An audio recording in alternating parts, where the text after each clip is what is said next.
വിശ്വസിച്ചിരുന്ന അടിസ്ഥാന ആശയങ്ങളുടെ പ്രമാണങ്ങളെ പോലും പൂർണ്ണമായും ഒരൊറ്റ ദിവസം കൊണ്ട് തള്ളിപ്പറയുകയാണ്. RSSനെ തള്ളിപ്പറയുന്നു, RSSൻ്റെ ആശയങ്ങളെ തള്ളിപ്പറയുന്നു, BJPയെ തള്ളിപ്പറയുന്നു. ഇതൊരു വെറുപ്പിൻ്റെ കേന്ദ്രമാണെന്ന് പറയുന്നു.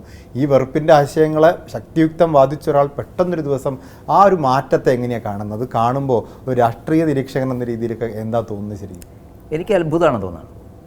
അതുകൊണ്ടാണ് ഞാൻ പറഞ്ഞത്, ഏതെങ്കിലും ഒരു സന്ദർഭത്തിൽ അയാൾ പുറത്തു പോകുമായിരുന്നു. നമ്മളൊരു പാർട്ടിക്കകത്ത് നിൽക്കുന്നത് ഏതെങ്കിലും വ്യക്തികളെ കണ്ടുകൊണ്ടല്ല, ഒരു ഐഡിയോളജിയുടെ അടിസ്ഥാനത്തിലാണ്. ഇപ്പം നമുക്ക് നേതൃത്വത്തിലുള്ള വ്യക്തികളിൽ നിന്ന് തിരിച്ചടിയേറ്റാൽ നമ്മൾ മാറി നിൽക്കും, പക്ഷേ നമ്മൾ ഐഡിയോളജി വിടാറില്ല.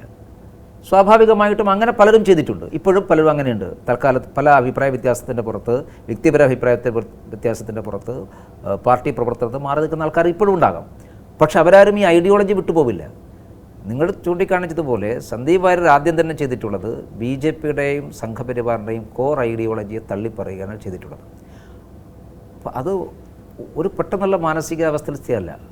അയാൾ മെൻ്റലി നേരത്തെ പ്രിപ്പയർഡായിരുന്നു. ഒന്നിനേക്കാൾ വേഗത്തിൽ നിറം മാറിയെന്ന് തോന്നി. മെൻ്റലി നേരത്തെ പ്രിപ്പയർഡായിരുന്നു,